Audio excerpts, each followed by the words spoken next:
How was life before and after the record label? I mean, before, I think there was, we lived in the hunger. It was like the Hunger Games, right? So we lived in the hunger. Typical creative chaos. Exactly. We had to look for shows. We had to go out there. We had to sell ourselves. We had to make people believe that we were the shit.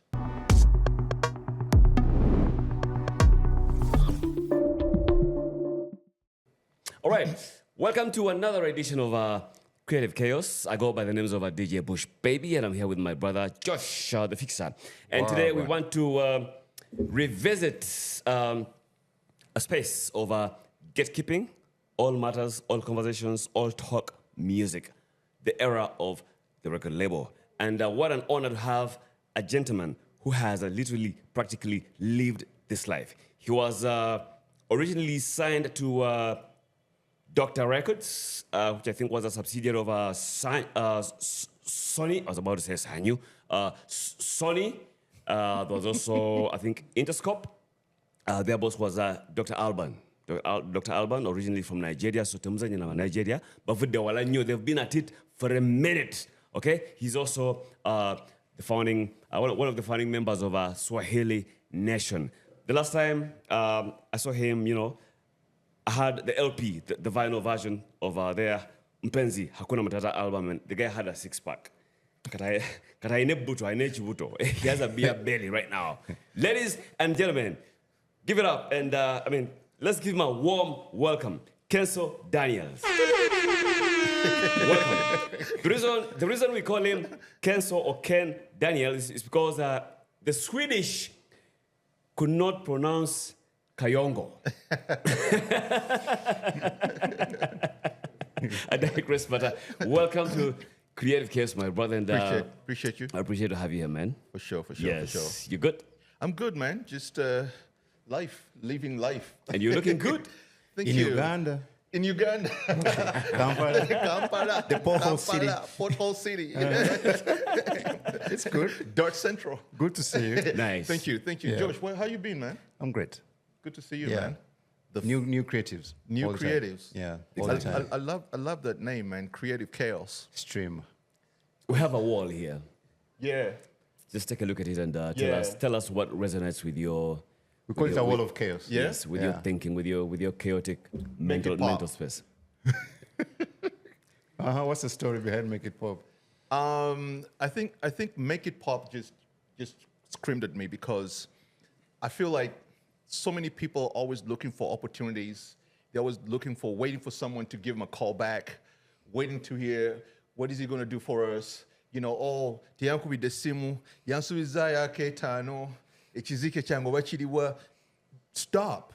Make it pop. You know, don't wait for people to make it for you. You have to do it for yourself. True. If you don't do it for yourself, nobody else is. People don't give a shit about people.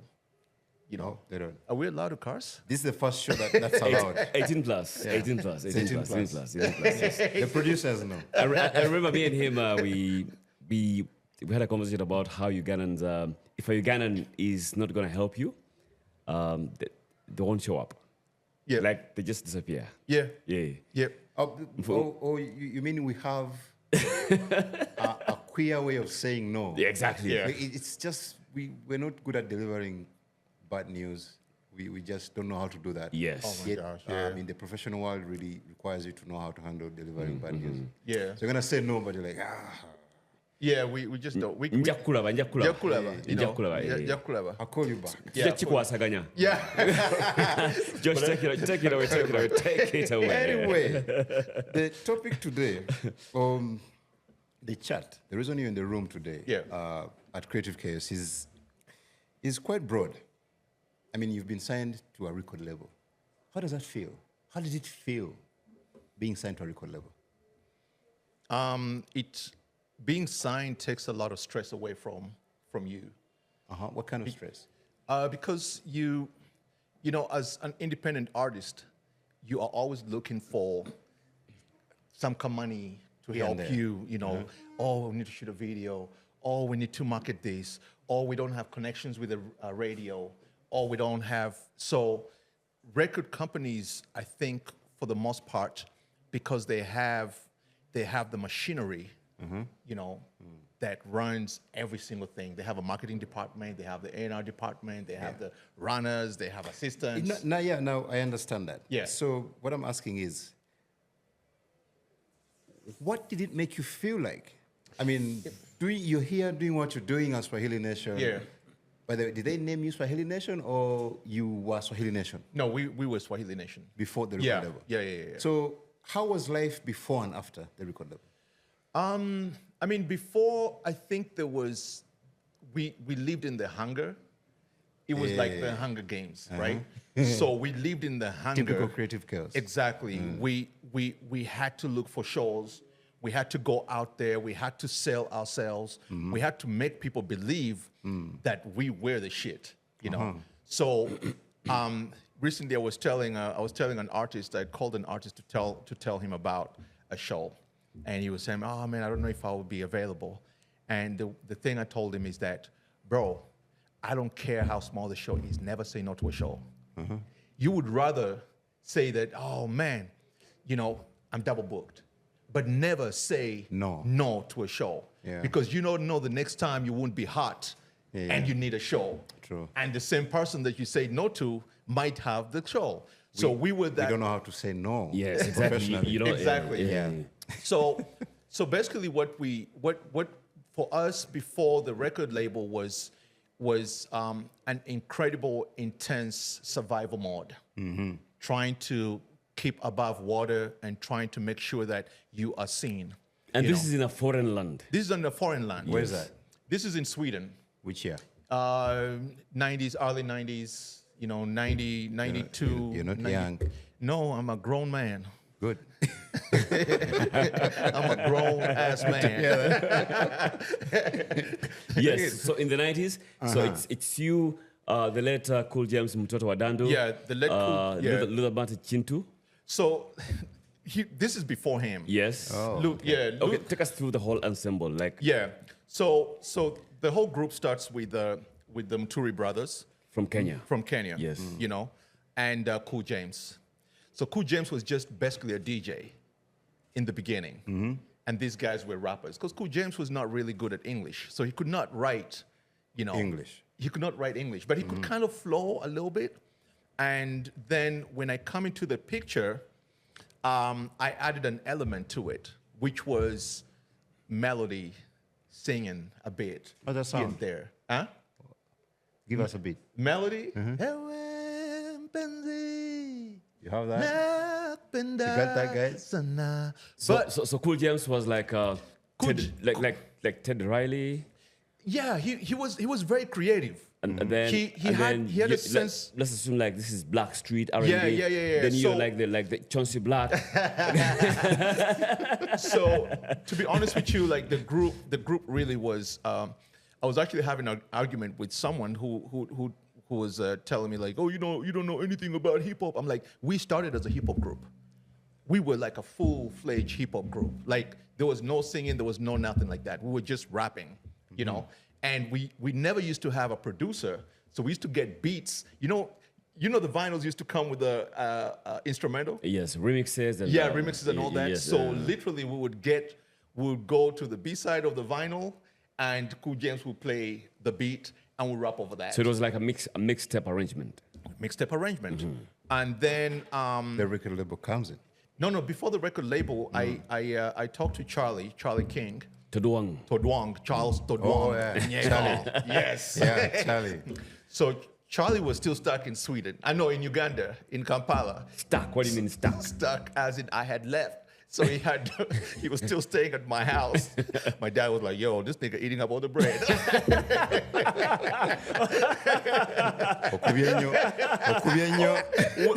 We'll get that bread story just ahead as we progress. Yes, please go on. So Charlie, Charlie's two brothers lived in Sweden, but in Gothenburg, southern city. So I talked to them. I managed to convince them that Charlie needs to be here. The music industry is popping, and that guy, vocally untouched, right? Yeah, true. So finally, they send him a ticket. Charlie comes. He comes and stays at my house. More bread gone.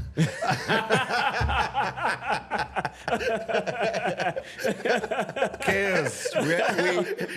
We are defining chaos. We are just embracing chaos. Let's go. Yeah. But Charlie had something that a lot of guys at that space didn't have at that time. Yes. He's an all-round creator. You know, Charlie's a producer. Yes. He's an amazing singer. Awesome. He's such an amazing creator that Charlie's arrival changed the whole look and sound of Swahili Nation. True, yeah. The Swahili Nation you see today is because Charlie King was added to the equation. So, but what we wanted to do was we wanted to add an extra vocalist. And so in '93, I had come to visit in Uganda. A lot of people don't know this. So I came to visit, I came back to Uganda, and DJ Barry. The late. Yeah, the late. I had gone to Sheraton he called me and told me that, yo, there's a show at Sheraton, you need to come and check out these guys. And who are the guys? LSST. That's Luther, Steve. Luther, Steve, Shanks, and Terry. And Terry DeVoe, yes. Yes. So I went there and at the ballroom at Sheraton. And I was amazed, man. The guys were really good. I was like, wow. There was only one problem that they had. They were not well produced. So it was a lot of freestyling. So Luther would get on the mic and he would do the Luther Van Roos thing, but you couldn't really hear what he's saying. And I was like, screaming articulation. Yes. I'm like, that guy's a freaking talent. You know, Steve, I could see him. And so they invited me to go on one of their shows. And I went to Ndeje with them. And I watched them perform, and the girls were screaming, and I was like, wow. But Luther and Steve, they had a very, their relationship was, they were both leaders. Yeah. You know, so when you have two strong heads. The alphas. The alphas. Yes. You know, Shanks and Terry, man, easygoing guys, you know. So at that point, Luther grabbed me like this. He was like, yo, I need you. You need to save me. I need to get the hell out of this country. Do everything that you can. So I told him that I need to get your vocal on a tape so I can play it for the guys so we can. So I took him no to. CDs yet. No CDs yet. Tapes. Okay. Luther, I took him on his very first trip out of this country. I took him to Nairobi. Thank you, man. That's something up. Plausible. I mean, you put a brother on. Yeah. Yeah, for starters. Yes. I put him on. We're here to really be very articulate about the chaos. Yes. The chaos. Was it a flight or a bus corridor? It was a bus. He took a bus, I took a flight. Hey, nigga, I'm not about to do that. I'm going to put you on, but... More chaos. I'm going to put you on, but find me over there. That was an objective anyway. Okay. Let's carry on. Okay? 12 hours versus 45 minutes. Come on, man. Yes. We're not trying to do that. Yes. So anyway, and I had taken him to Carnival, so I can really see how he is as an individual artist, not with the group. And you know, he did a little something with the DJ and he killed it, and I recorded everything. I used to have my little VHS, you know, the big ones. No, not the stuff the fixer is working with. But from that point on, when I went back to Sweden, I checked for tickets for him. And I didn't have the money at that time, but I went to a guy called Anders Bagge. You should check him out. He's one of the judges on Swedish Idol. And he's one of the most celebrated producers in Sweden. He's produced for Jennifer Lopez. He's produced for Spice Girls. He's a huge producer. He was a friend of mine, and he owned a record label called Ricochet. So I went and I played Luther's tape to him, and the guy was like, yo, the guy is an amazing vocalist. I just don't hear what he's saying. And I say, that is the issue. But can we get him here? The guy was like, how much is a ticket? And I say, I need $2,000. At that time? At that time. Yes. I kid you not. The guy goes in his safe, takes out $2,000, gives it to me, and he tells me, fly the nigga in. I'm like, what? So I call up Luther, and I'm like, bro. That's passion. Yeah. I'm like, you're on a flight. We're getting you here. And I still think Steve has some beef with me over that because he kind of broke the. You killed his dream, his vision. Yeah, but I felt like, they were not really, Luther was his own man, Steve was his own man. And so Luther came to Sweden. But then, of course, we put him in the group. We signed our first deal with him. No, that was our second deal. Our first deal, oh my gosh, we have so many stories. Our first deal was we went and participated in something called the World Rap Telephone Competition. Mm-hmm. It was almost like the first reality show type of thing. And one of the guys, a gentleman called Sean, he was from the UK, he has seen us perform and he was like, I want you guys on that competition.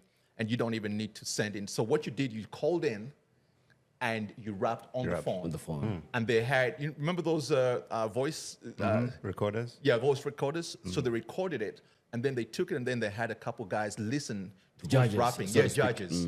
And then they would, so you would say your name, you'd say your number. Your address. And they will call you. And guys came in from different places. So this is 93. Yeah, 93. And we come second in that competition. Wow. We did an amazing... In Europe? In Europe. We did an amazing job. We came second and we got signed to a small label called Gold Silverfish Records, GSF. It was owned by two big DJs like yourself, Rob and Russ. You remember Titio or Nana Sherry? Yes. Yeah. Did a song with Yosundu and 7 seconds away. away. Yeah. These guys were behind that. Oof. Yeah. So they signed us, and then the winner of the World Rap competition got signed to Warner Music. They were called Infinite Mass. So from that started our journey of literally becoming a professional group as opposed to the guys who were doing hustling around. Hustling trying around. To survive. Yeah. So that was our first experience with a record label, and it was crap. How so? Oh my gosh. Take us through that, like crap. No, because you see, this is the thing. Yes. When you get signed, you have expectations, right? Yes. Yeah. Actually, yes, I want you to articulate about the whole signing thing. In Uganda, we have this whole thing, I got signed. Yeah. Bam signing. Yeah. Yeah. Gundi bam signing. You understand? It's not as glamorous as it sounds. So what does it take? What is it? What is in the whole signing thing? No, I think let's go back a time a bit. Yes. Because this is 90s. Yes. Yeah. It is very important by then. Yeah. Because what we're going to talk about today is, are these entities relevant to the African setting? Okay. Yeah. Yeah. So that's where we are going. So what I was asking is, you got signed. Yeah. Now we have the first signature. Yeah. Done. And you said it's crap. Yeah. This is in the 90s. Yeah. Why was it crap? It was crap because it was, okay, first of all, it was a small independent label that was depending on a big distributor. Mm-hmm. So independent means that they, that these two guys, Rob and Russ, who I love very much, by the way, because they're the first people who put us on. Regardless of what happened, they still put us on and gave us a platform that, if we did not get that platform, I don't know if we would ever have popped. But there was two different visions. At that time, what was happening in Europe and what was happening in America was two different things. European countries were really in discovery mode, trying to chase what Americans were already doing for a very long time. American companies had huge budgets to play with. So when you got signed in Sweden, they would give you that first label's like $1,000 advance, What? Yeah, that first label, $1,000 advance. And then... Of what? Of an album, of two albums? No, that was for the single. That was a single, okay. yeah. Right. That was a single, which was actually Swahili Nation's very first single. It was a song called Nasty Booty Bags. I remember that. Yeah, I remember that. Yes, I remember that. I remember. That's where Charlie told me that, Ken, you need to stop about. So $1,000 was crap. It was crap because, how you survive. What else? So then you get to do the single. hopefully, and this is not like guaranteed, you shoot a video, you know, and hopefully, not guaranteed, you will be playing behind our DJ set, and that's where you could probably make the money. Because now you will be performing in front of the crowds because Robin Russ were huge DJs. True. But we never got to that point. We never got to that point. So I kind of like, you know, oh yeah, another thing a lot of people don't know, I was not yet legal in Sweden. You know. Hip power. So yeah, so I had gone to the label and told them that that y'all need to help me with my work permit, because you know I was a student, and that's run out. True. You know, after studying, you need to get your ass back home. Yes. 6 months. Yeah. So you went underground. So I had to go underground. You know, what's the deal? Do I say I'm a refugee? That's a big ego check. Asylum seeker? They want to kill me. The problem is that my dad was a member of parliament. Yes. Yes. So it was like, yes. so they want to kill you, but your dad is a member of parliament. You know? Maybe he could help. So I couldn't play that card. Okay. So I was like, I need to get the record label to get me a work permit. So they got me a temporary work permit. In the States, they call it an all-one visa. You know, it allows you to work for a certain amount of time, but it also allows you to make money. To earn. You know, and to earn and to pay taxes and all that until you get a beach to fuck and get a kid. You know what I'm saying? Yes. Yes. So, yeah. So, so we eventually now Charlie. But this is something that I'm going to tell you that y'all don't know, and I'm probably not. Everybody's going to laugh at me because it's a funny one. It's chaos, man. It's chaos. Yeah, it's creative chaos. Yeah. By the way, I did take a break from Swahili Nation for a little bit because Charlie had met some guys who had a project for me to do. It was called Pandora. It was a Eurodance. You know, Eurodance was really huge back then in the 90s. You know, what is love? Baby, don't So, and remember that time, all these Euro singers used to have like one black rapper. So they needed that guy to come in and do the 1, 2, 3 to the 4, you know, that type of thing. Yes. So they called me and I did that project, Pandora. Actually, one of the biggest paydays for me. Wow. Because they came in and two white guys said, listen, we'll write all the lyrics for you. And I'm like, I can write my own shit. They're like, yeah, but can you write corny? We're the ones paying you. Yeah, we're paying you and we're corny. We're white. Yes, yes. So the lyrics are literally like, hey, you, what you gonna do? That type of thing, that type of flow. So I had to do that. I took a break. I did that. Pandora was very successful. I went on tour with her. We did Japan. We did whatever we did. Man, I've been to Moscow I don't know how many times. You know, shitty ass place. But you know, it was amazing to get that experience because now when I came back to Swahili Nation, I had a little guap. I was more happier. I was not complaining as much. But going back to the label, the first one did not work. The second one? So then we went into beast mode. We were performing everywhere. You know, we got a guy that, a Nigerian, by the way, in Sweden, that started putting us on every single show that was going on in Stockholm. He put we did opening act for Asha in a small club. We did opening act for the Fugees. We did opening act for Mark Morrison. Look at him showing off. No, I'm not showing up. This is it. Like I know, real talk. This is the reality. He's lived it. Yeah, You're dreaming it. This is Mark Morrison, Return of the Mark. Spice Girls, Casey and JoJo, Boys to Men. We just became that. Hey guys, these guys are in town. So what was happening is that American groups, whenever they had a single out, Yes. the record label paid a promo tour for them to go to Europe and go and do a promo that was fully paid for, right? Now, when they came, promoters found out that these guys are coming. So they would go behind the scene and they would book them to do little club shows. Like, hey, listen, you guys want to make like a 10K?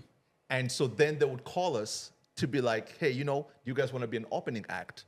So it was like a win-win situation for promoters. And then for us, it helped us kind of like get recognized.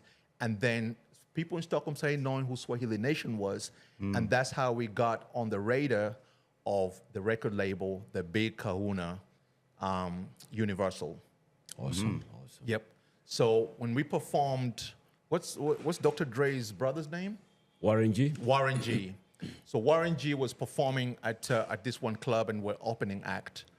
And a lot of times people used to be scared, like, oh man, it's a big American artist. What is Swahili Nation gonna do? But we always brought the house down. So we brought the house down and the boss of Universal happened to be upstairs watching. He tells one of the guys, I wanna see those guys. So they call us upstairs.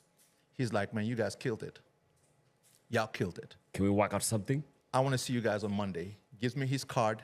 Like, put it together, guys. Monday morning, Sonnet, Sumbibari.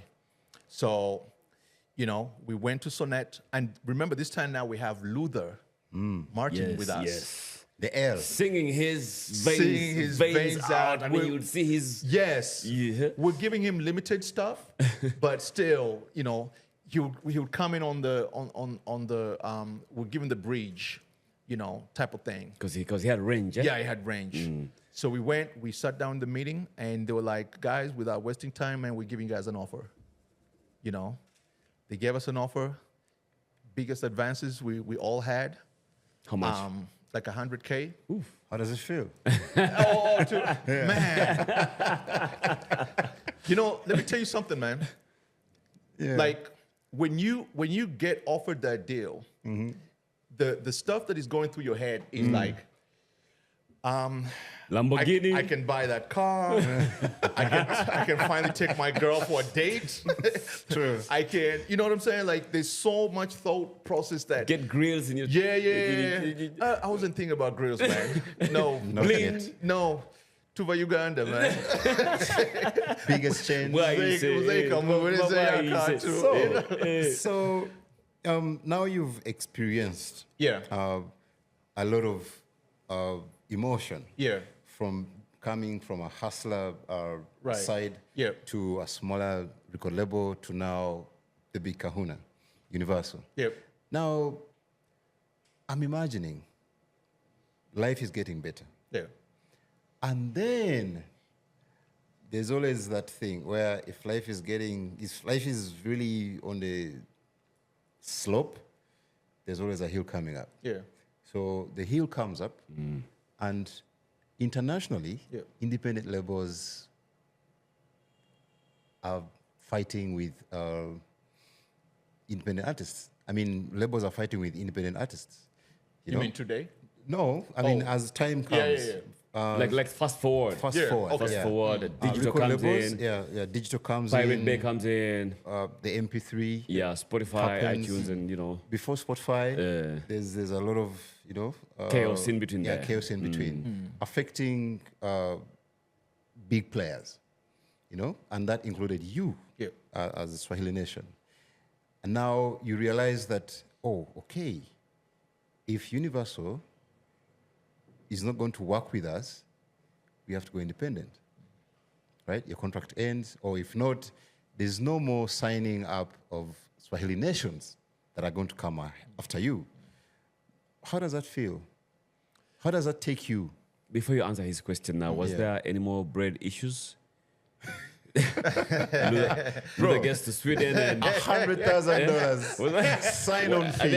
Is there any other juicy story, bread story? There's one bread story. Before we go to his answer, okay? We're in tour. Charlie's gonna hate me for this.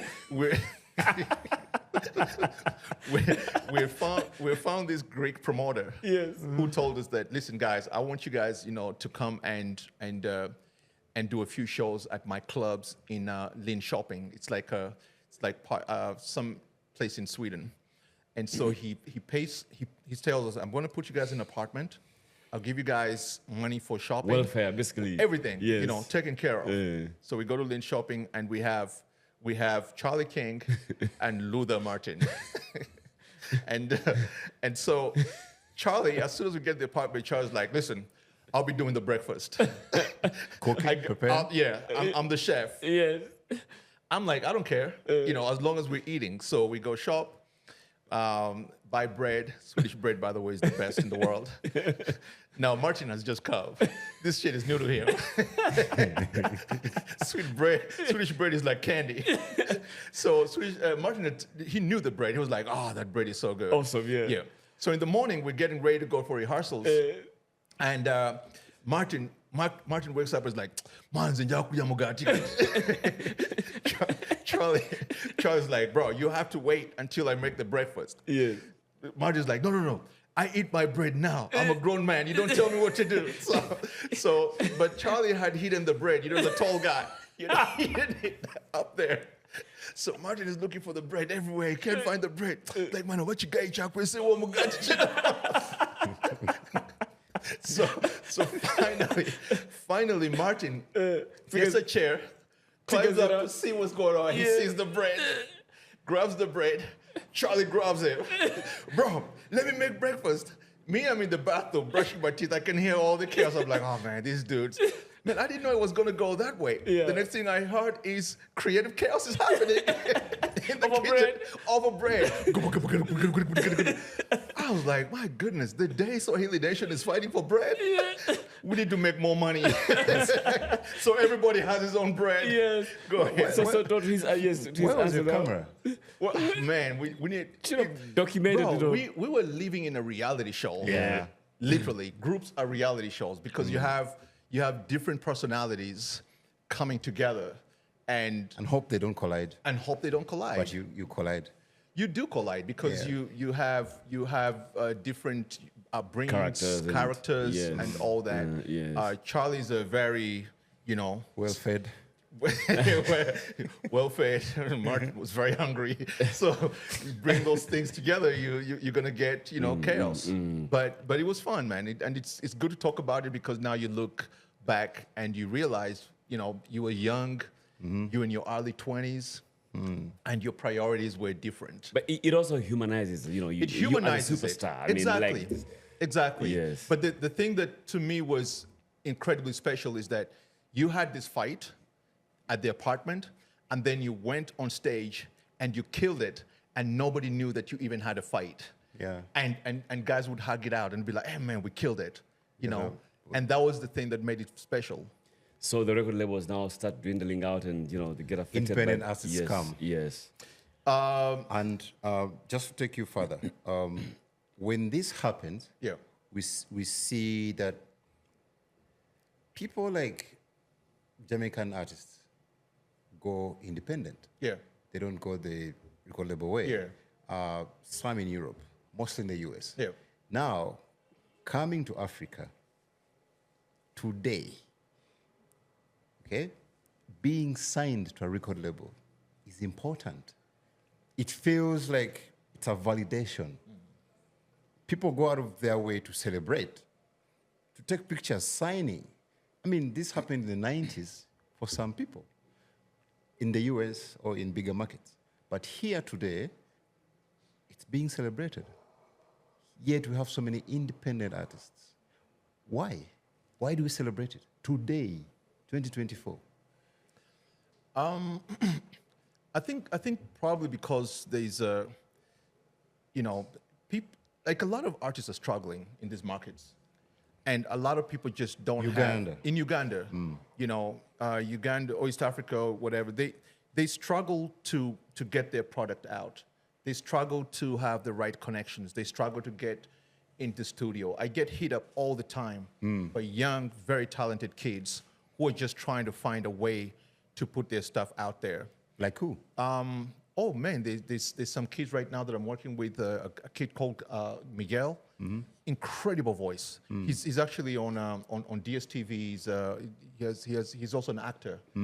And when you listen to this guy sing, you wonder why aren't you out there? But I feel like being independent, you know, my daughter is an artist, by the way. And how old is she? She's mid-20s. Okay. Tyra. Yeah, Tyra, okay. Shantae.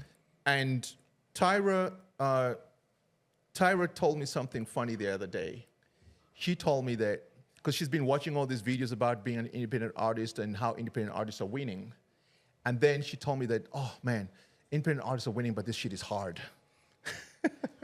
It's hard. It's chaotic. It's chaotic because you have to think about every single damn thing. Yeah. You know, I have a single, I'm going to put it out. Who's going to play it?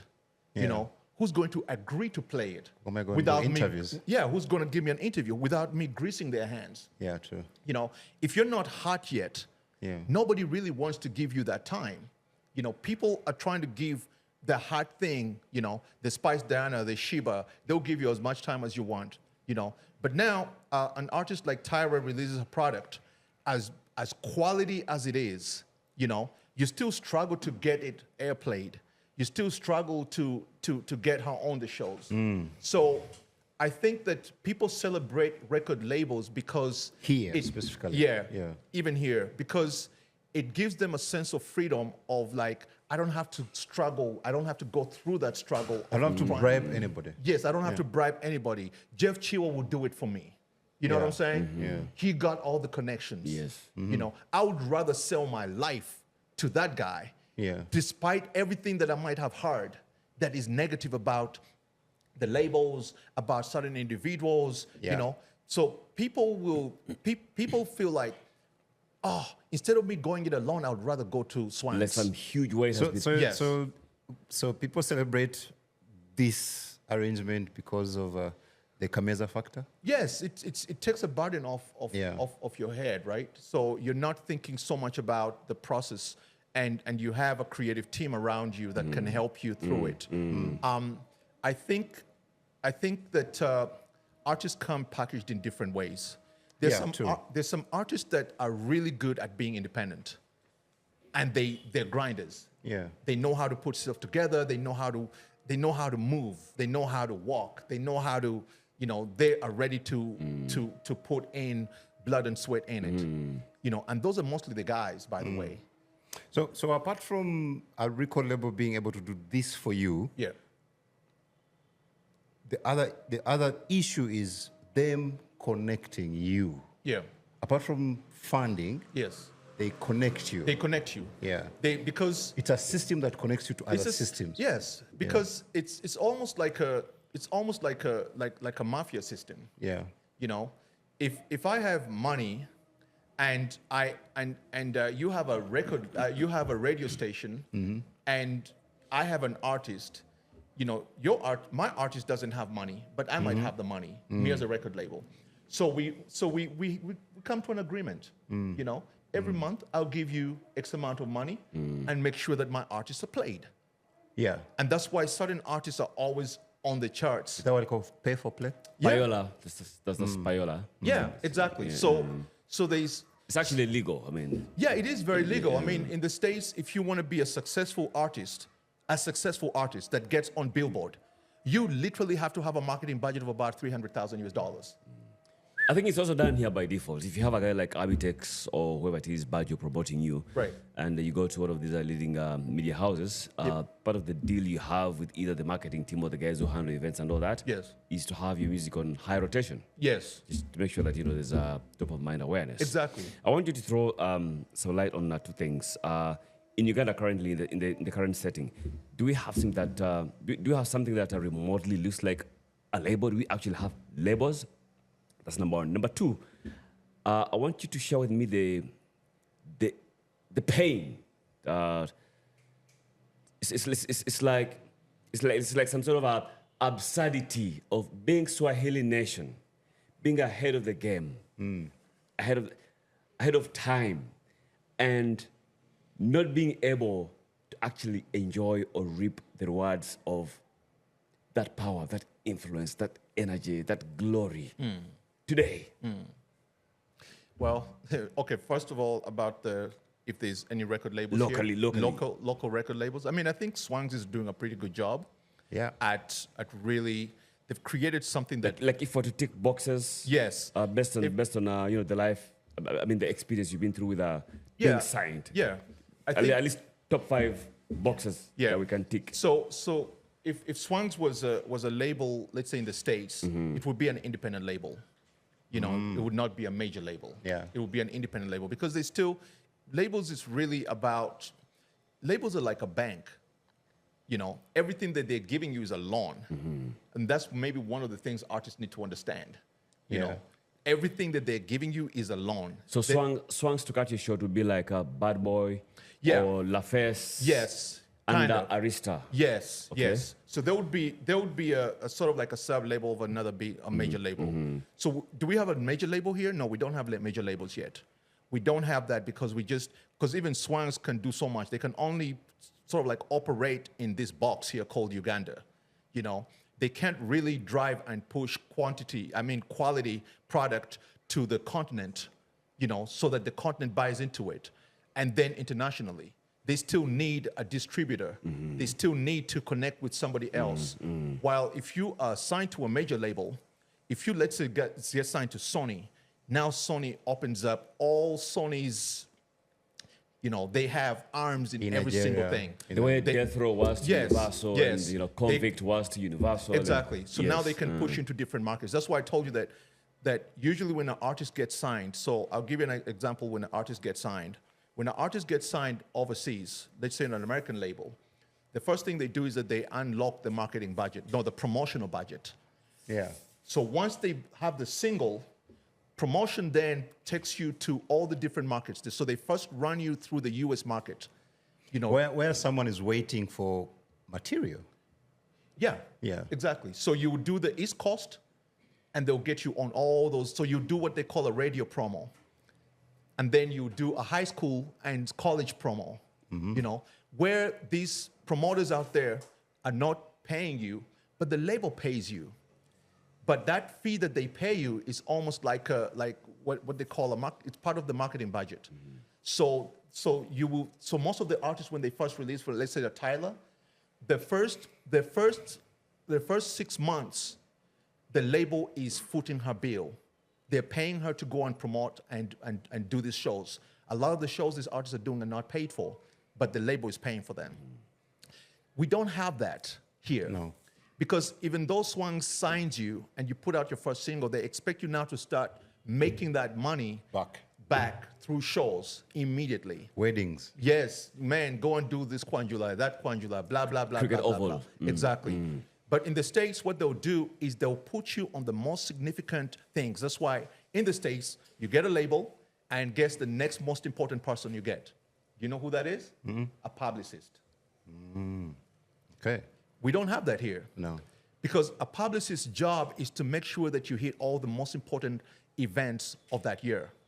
The Oscars, the Grammys, you know, all the big fashion shows, you know, the Super Bowl. They basically find tickets for you. They find people that are willing to put you on that red carpet, designers. You know, that's why when you are going to these events, you never wear your own stuff. No. Your publicist's job is to make sure that you have the hottest designer. Not your kanzu. Not your kanzu. They're asking you, what are you wearing? You know, I went to the BETs with Navio. And you're in kanzus with walking sticks. Man, they asked us, what are you wearing? Who are you wearing? No. By the way, where kaza? Chiembe. You got it? I'm wearing Chiembe. Owino. They're like, who's that? He's wearing Owino.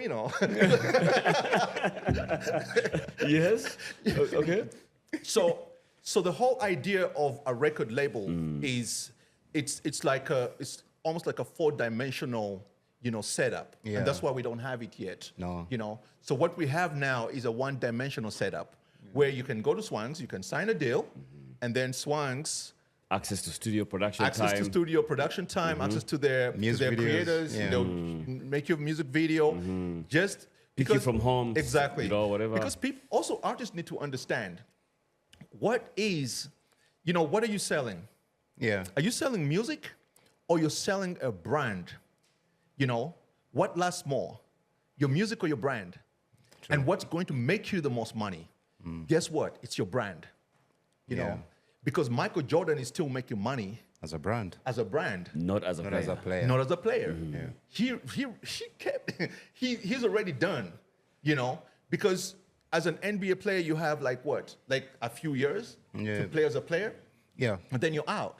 That's why these guys, as soon as they get in, the first thing they want to do is get a shoe. They get a shoe deal. Because that shoe deal is going to make sure that you are going into retirement laughing to the bank. Yes. So as an artist, what are our artists doing here to create a brand within themselves? How many artists here have a fashion brand? How many artists here have a shoe brand? But what record labels... That table is so shaky. Yes, it's very shaky because what labels do over there is something that I don't think we are ready to do here.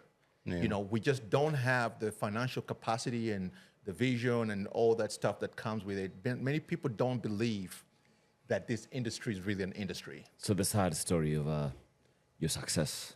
So the sad story of success is after we had done very well and we had done our big tours and that kind of thing, these fucking hackers came into the industry and started giving music away. For free? For free. The MP3. Yes. Yes, it came into play. Yeah. And I remember we had a meeting with Dr. Alban and we're like, I don't know what we're going to do, man. You guys are expensive to keep, eh? Yeah. So I don't know. Let's figure it out. What was he, Yoruba or what? I don't know what he is. He is. He's Nigerian. But you know, at that time, Nigerians were not in play. Yeah, they were not in the music industry. They don't pick up with us, Sade. No, those are not Nigerians, bro. Sade is, yes, my father is Nigerian, but... I mean, at least that affiliation. Yeah, they had an affiliated people, but not really Nigerian. So they could not really claim a Sade. The Kutis. Maybe Kuti, maybe Fela Kuti. But that's pretty much the only guy that they had out there. That's why they celebrate him so much. I still don't understand his music. But at the end of the day... The MP3. The MP3 comes into play, and we walk out of play. And then we start seeing an industry evolve. The one thing that we did not do as a group is evolve with it. With the times. Yeah. With the times. And were you comfortable? I wasn't comfortable, but I think... As a group? No, we're not comfortable. We were... Why didn't you evolve? We didn't evolve because we were not together. We were not together mindset and vision-wise. Okay. You know? I was always kind of like the guy that was driving and pushing things. Well, like the glue. Yes. Charlie, what are we doing? Yo, Drew, you know, Charlie, he can't make it. He has a headache, you know? So it was always woke up on the wrong side of the bed. Yeah, it was always on that. studio day. Yeah, I remember Luther Martin Chintu, God bless his heart. We had a show in Turkey. And I told him that, Luther, we have a show in Turkey, you know, get yourself ready, blah, blah, blah, blah. He said, hey, man, blood. Ha. I'm like, Tika, what do you mean? I down paid your ticket, you better be ready. He's like, you know, my wife is left and I have to water the flowers. I'm like, nigga, I'll buy you new plants. Okay, we need to go. So we ended up having an argument, me and him, on the phone. And that was actually the last day we worked because he told me something that maybe Bebe Cool would tell somebody. You know, it was the most arrogant shit I ever heard. But he told me that, Ken, you didn't ever do shit for me. God did something for me. This calendar was already written that you would come, you would find me, you pay for my ticket, and you bring me over here so I don't owe you shit. What? So that's I don't even know. That's an entitlement. It's ingratitude. It's just. He told me that. We had a show, and he told me that, and I told him, "Tell God, fuck you." And I think guys like you be in the diaspora. We have these big names who live in Uganda and go abroad and I think they live with that sense of entitlement because I'm huge in say in Stockholm and I need the same treatment. Yep. By the way, it's a very, I don't know, it's a big, it's one of those things, I don't know.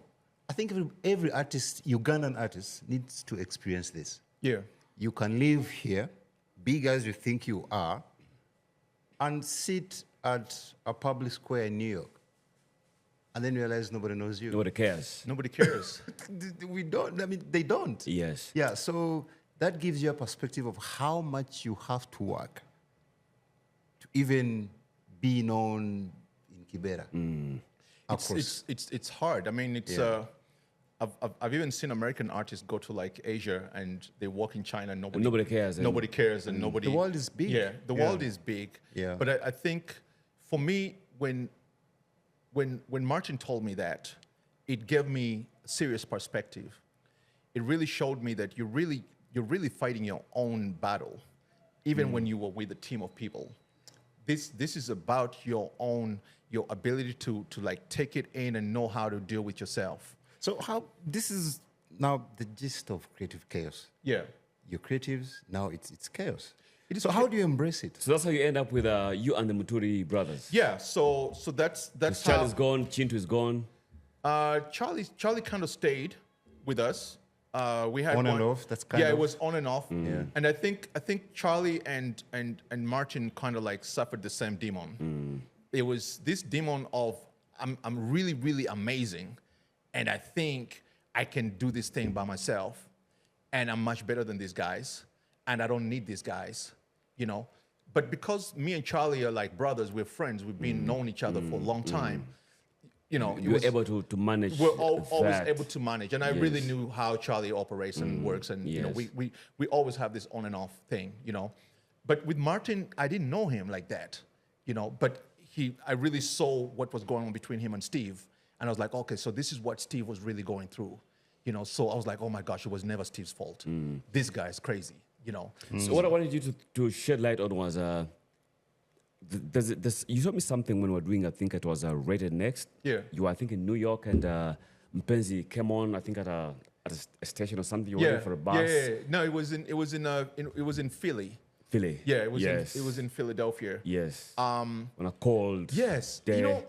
You know the thing about that song that was interesting is that they tried to like push us internationally, but it worked in some markets, and some markets it didn't work. Yes. For example, like we were topping the charts in freaking Romania. Yeah. I'm like, what's going on in Romania? And like, you're not going to perform there. Yes. Yeah. And I'm like, what's next? Siberia? You know, so I was like, Kazakhstan. Yes. Like friends in Kazakhstan. And then a friend of mine calls me up and is like, yo, I just heard your song in Cuba. You know, Cuba, it was popping. I was like, yo, I need to go to Cuba. You know, it was just showing up. Yeah. Like, So that whole thing of knowing you're huge, there's contentment, airplays all over the world. I mean, it's global. Yeah. But fast forward. Yeah. With all the millennium happens and everything, and you guys come back home. Yeah. And today when you tell someone, Bampita Kane, Swahili Nation, who? Wani? Okay. No. They have a new way. You're washed up. Yeah, exactly. You're washed up. You're washed up. I totally. You literally have to struggle to convince a promoter to listen to you. Yeah. Talk to Balam and tell him, look, we had a hit. We had a hit in 1993. Right. Man, Right. You know, I think when we Saudi came, Soul comes, and then you guys have to be the opening act, and I'm like, don't do this to my guys. And how do you manage that? I mean, especially Saudi Soul, because they really did take our freaking music. yes. I'm just kidding. Space. No, but their first single, bro, like if you listen to it, it was almost like Mpenzi song. Go listen to that damn song. But I embrace being washed out. Wait. What's the song called? I don't remember, but the first time somebody told me about Sauti Sol, I was like, that sounds like Swahili Nation. That's why so many people confuse Sauti Sol with Swahili Nation. Yes. The whole, and they never really gave us our flowers, but they really did. They really did like get that script. Like this is how we are going to create this thing, you know. So mentally, how do you process that? You need to. I remember you need to. At some point, I think 10 years ago, you had a pass on a track. Yeah. And I know it was an attempt to come back and. Yeah, we did some attempts. Yes. I think it was not fully embraced because it was a whole new era. Yeah. And eras do come and go. And a lot of people in the 90s that were important and big in the 90s sort of like phased away. And that's why I tell young people today your heart, a new era is coming. What have you prepared for yourself? The lesson for us was that what are you doing to globally prepare yourself to go into that next era, of music? Because things change. The tide does come and go, and so there's a lot of changes that happened that we were not ready for. Remember MySpace came. Yes. And it died. It came and died, but we were trying to really jump on MySpace. By the way, MySpace almost got me deported in America. Because I had put myself there as living in Atlanta, blah, blah, blah, blah, blah. I hadn't yet money to get my O1 visa. So when the immigration officer saw it, it was like, no, he didn't even tell me that he's checking out my MySpace. But he told me that, you seem to be, in America a lot. Give me your wallet. I'm like, what? Why? What's the plan? What do you want my wallet for? Yes. Takes my wallet, and guess what he takes out? Business cards of everything that shows that you live in America. Home Foods. The first effect, the first effect of oversharing. Yeah, exactly. Mechanic, this. He was like, you live here? I'm like, no, I'm just passing through, man. He's like, what are you doing with Whole Foods? He's like, so what's your artist name? So I tell him my artist name. He's like, all right. So he's on his phone, he was on his laptop, computer like this. And then he's like, turns it around, he's like, that's you? Yeah. Wow. I'm like, yeah. He's like, profile. Kenzo Daniels, lives city, Atlanta. Does music in Atlanta. Works in this studio. Works with Akon. You sound like you live here. Wow. So he gives me back my passport, and he tells me that, you're a nice guy. I'm going to let you go. But I want you to go back, and I want you to apply for something called an O1 visa. It allows you to work and make money here. And that's the first thing when I told Akon, I need an O1 visa, bro. I cannot be deported. I'm not Mexican. But I think for me, when that era came, that new era, I was like, I can no longer be that artist. Yeah. Now I need to find a way to go behind the scenes and help the next generation. So you have to accept where you are. And you have to see what value you can bring to the industry, and that you can play, and that you can help these young cats that are coming into this new era to become what they want to become. As a label. Now, okay, going back to that label thing. Yeah. Because now in Africa we're looking at whether labels work here or not. I think it's safe to say. I mean, the takeaway from this is, labels are actually important in Africa. They are important because of the amount of resources you need to be pushed outside Africa. You cannot talk to Conlive independently, can you? You can't. I mean, they could. Right now, I'm working on a deal with a Ugandan artist. I'm not going to say who they are, but I managed to get them a deal in the States. And the guy just dropped the budget. He said that we need $300,000 to really push you guys and get you guys on the market and really make sure that you're successful. You tell me any company in Uganda that can spend $300,000 to push a Ugandan artist. I don't think so. No. I don't think there is any. There's nobody. As an artist, if you even take on that, you will have to work all your life. Exactly. When Swahili Nation signed with Universal, our working budget was 3 million Swedish crowns, which is basically around $300,000. And that included our studio, it included outfits, it included travel, it included all kinds of different things. So we need partnerships to come in here and set up. You see, in South Africa and Nigeria now, they do have the major labels that have set up. Yeah. They Def Jam has set up there. Universal, Sony. set up. Sony has set up. Warner has set up, and that kind of thing. And so what they have now access to is they have access to the budgets that change the course of your career. True. And as much as we say, when are we going to get a Ugandan artist that is going to break through? I have bad news for you guys. You are not going to get a Ugandan artist that is going to break through. The best you have right now is Eddie Kenzo, and we have seen how much breakthrough he can get. Is that the limit? He's hit the ceiling. The ceiling. He's hit the ceiling. Independently. Yeah. That's the best a Ugandan artist can do. You can go and get a Grammy nomination. You're breaking so many hearts. You're breaking so many hearts. But I mean, if you get a Grammy nomination Yes. and then you cannot monetize, because what is next after that? The Grammy is basically the ceiling. The ceiling. You know, there's no other nomination you're going to get as an artist, you know, that even American artists still cry when they get nominated for a Grammy. So we have these outfits, these labels. In the South, yes, they're doing quite well. Yeah. Still struggling based on their local dynamics. In the West, same thing. I need your take when it comes to these labels or these outfits coming to Africa. Yeah. But looking at local talent as raw material, case in point is you take Keko, take out SA Jobag, render her redundant for like 3 years. Fine, you're paying her and everything, but the music is not. And we've seen so many cases of that. Yeah. Universal comes. Irene Tale as Yes, well. yes. She's taken to. Yes. It can't work. It has never worked. Is it an industry institutionalized way of making sure we don't pop or? No, I don't think it's an issue. I think the idea was good in the beginning, like, oh, we take a Ugandan artist and try and see if we can break her. And this is what these guys are doing. That's a big mistake. You can never take an artist out of their market and take them somewhere else and sign them somewhere else and hope that they'll break them there.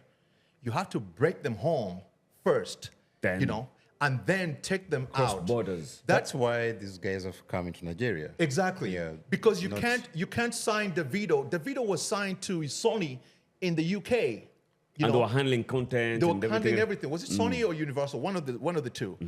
And they could not do it because now an A&R in the UK does not have the vision capacity to understand what was making Davido pop in Africa, on the African market. So what is he going to do? He's going to put you with the wrong producers, with the wrong writers, because his vision for you is thinking like, oh my gosh, we can make you like this other artist. You know, but he's not that other artist. Can pop in Poland. Exactly. So now what we need, what Uganda really needs is we need a major label that can, you know, that can have the balls to come and set up shop here, you know, and then hire the fixer. We need, because we need a creative director for the visuals and everything. You need to get somebody locally. Yeah. You know, you need to hire local guys to do the job, but then have the capital coming from there, you know. I don't believe in bringing in a whole team from the States to come and do the job that we can do here. So what I'm Things can hearing, be done remotely. to wrap this up, we're running out of time. So what I'm hearing is record labels might be dead the other side, but they are just starting. Oh, they're just They starting. have work to do in Africa. There is purpose for them. Yes, but they're really not dead on the other side. They're morphing. They're morphing. It's just that independent. I think social media has really created platforms for independent artists to become, you know, more empowered and to be able to do things that before that you need an NR to do, you know, marketing person to do. Right now, young people who are really plugged on and really understand the dynamics of pushing stuff can really do it by themselves. So now just imagine the fact that we have Ugandan artists that are really making noise, you know, without resources, without record labels, without all those different things, without the money and all that. Just imagine, just put a Universal and put Spice Diana signed to Universal, you know. And to not mistake this, if she's signed to Universal, she can be big in South America. Yes. She can be big everywhere. If she's not signed to Universal, she will. She will stay big in Uganda. That's it. And nobody else will care. And that's, I think, not to break Ugandan spirits. Young creatives. Yeah, young creatives. There is no Ugandan artist that is big internationally. No. They're only big in the diaspora. That means that when a Ugandan artist leaves Kampala today to go and perform in Boston or in LA or in Atlanta, they're performing for 200-300 people of their own people. Not 40,000. All the ones that we know are probably born that side. The Michael Kiwanukas of this world. Michael Kiwanuka does not identify as a Ugandan artist. He identifies as, and also, guys, I need to say this. Ugandan media needs to wake up. Preach. Needs to wake up to the fact that a Michael Kiwanuka, a Daniel Kaluuya, they are not going to come here unless we really make them come here. Embrace them. Embrace them. If we don't show them that we are giving them that love, they're not going to show up because they don't need us. No. But we need them because if you get a Kiwanuka to come here, he can do something with an artist here and take them there. And all of a sudden, that collaboration is there. The Nigerians have figured this shit out. And they're really doing that collaborative thing, But as long as we're still here talking about we know, Spice Diana, no, but I think that internally we still have the same problem. Forget about the global. Before we even go there, we're so petty. Before we even tackle the global perspective, even here, we have guys who are making it, go out, especially the athletes in the sports world, okay? You understand? They make it, they go, and then we celebrate once they've won. But when they're here, nobody really cares what Kiprotich is going through. The disease. What Shiba is going through. You know what the disease is? The disease is, I'm waiting for you to make it so I can celebrate you. That's when we get state dinners and... Exactly. I think that is, that's a big syndrome.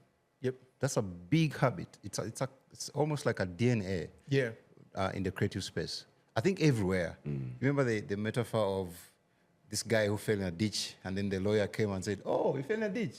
Okay, when you pull yourself out, here's my card. I'll help you sue. Or the doctor came and was like, oh, you fell in a ditch. Oh, okay. When you come out of that ditch, okay, here's my card. So everybody's waiting for you to pull yourself out of the ditch so they can be able to work with you. I think, again, just to play it on the other side, which is the flip side, is let's not be entitled as artists.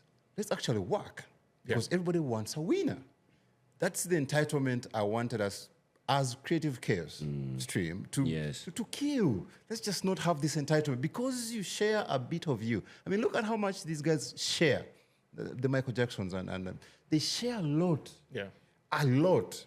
For them to be celebrated for years to come, it means they've shared a lot. There was work put in. Yes. The odds against them. So before you get entitled to people's support, what have you done? Look at the takeaways. We have to really accept that record labels are here. To stay. They're very relevant because they do most of the Kameza effect. They do most of the connecting. And if you want to be bigger beyond your market, have a plan. You need a record label. Okay, so whoever is listening, please take us to a bit of your world and tell us exactly, okay, are you under a record label or are you an independent artist? Is it working for you? This is Creative Chaos. Thank you.